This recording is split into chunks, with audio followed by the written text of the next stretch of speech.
Monday, when the first snow of the season rolled into Chicago, our producer, oh, he's not on camera yet, threw a fit. Yes, he did. Ben then he threw a took fit? his Yeah. tantrum online. Did you read that? Yeah. All right, which you can find by searching Breakfast Blog on NBC.com, which I've just done. Yeah. Isn't it? You're looking, yeah. Yeah. NBC Okay. Chicago. Chicago.com. Breakfast Blog. And now he's hijacking the show for at least a minute to tell us why you hate snow coverage. Ladies and gentlemen, our producer, Ben Bowman. Morning, Ben. Good morning, everybody. Rob, Zaretta, and Andy, good morning. I have a plea to make to, oh, thanks for taking away the prompter. That's helpful. I told you the 4:30 is full of surprises, Ben. You're so nice. It's back. What would happen if, your pretty words went away? Anyway, I have a plea to make to all the local news stations around the country. Please stop treating us like we're stupid. When it snows, we know. We have eyes and windows. We don't need you to tell us that it's snowing now or has snowed in the past. It will be helpful to know more snow is coming, but that's why we have meteorologists. And if the roads are bad, that's why we have traffic reporters. But when a news anchor sits behind a desk and tells me that it snowed, that insults my intelligence.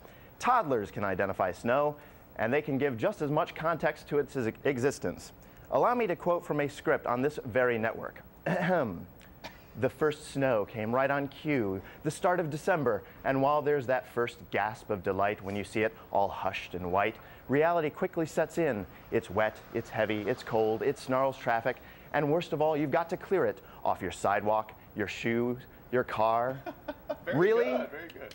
Really? What's next? An ode to the large fiery orb that mysteriously rises in the east and sets in the west every day? What is this magical thing? Tell me, oh news persons, I am too slow to comprehend. And whatever you do, don't get on the phone to talk to the dude in charge of the snowplow fleet. Hello, is this Mr. Plowinson? Yes. Are you plowing the streets? Yes. Great, thank you. What do you expect the snowplow guy to say? Everybody knows that in Chicago, when it snows, you got to put on extra clothes and allow for extra commute time. We don't need TV anchors telling us these things. No, we need TV anchors to bring us things that we cannot see out our windows, like video of a walrus playing the saxophone.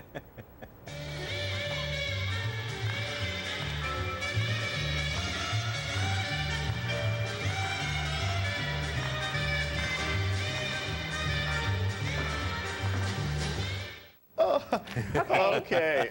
Ben, so very- that to you is newsworthy, as opposed to telling folks, Well, whether it's slick. If I can see it out my window, I don't call it news. I call that planet Earth. Very well said. And it's funny, too, but now we counter.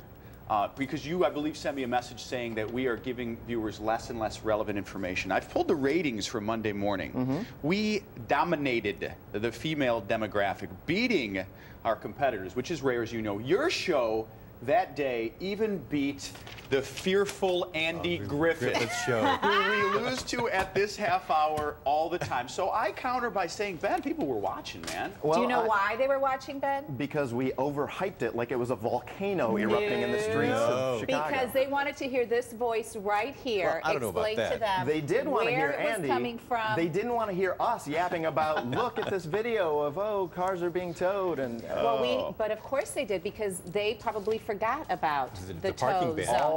all they wanted to hear about was Andy and Matt Rodewald. That's all they wanted to hear. They didn't want to hear from the snowplow guy or the IDOT lady or us. I'm with Rob on this. Number one. The numbers So tell a I can't different wait to see the story. ratings for today. They're going to be huge.